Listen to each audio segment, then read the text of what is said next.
Die feesmaal van die wysheid.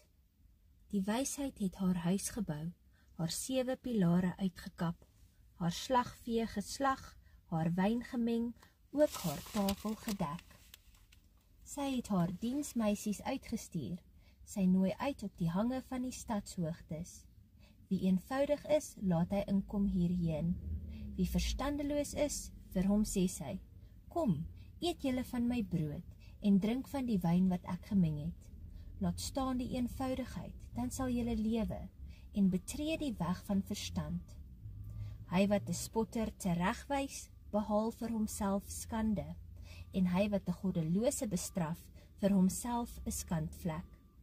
Bestraf 'n spotter nie, anders haat hy jou. Bestraf 'n wyse, en hy sal jou lief hê. Deel mee aan die wyse, en hy sal nog wyser word. Leer die regverdige, en hy sal insig vermeerder.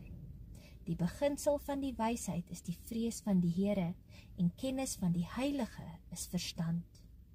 Want deur my word jou dae meer, en word jare van lewe vir jou toegevoeg.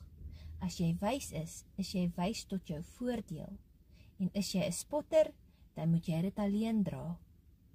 Vrou, dwaasheid is onrustig, pure eenvoudigheid en heeltemal onkundig, en sy sit by die deur van haar huis, op 'n stoel op die hoogtes van die stad, om te nooi die wat op die weg verbygaan, die wat op hulle paaie reguit wandel.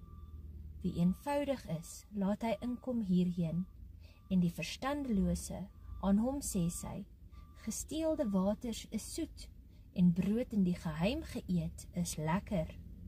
Maar hy weet nie dat daar skimme is, dat haar genooides in die dieptes van die doderyk is nie.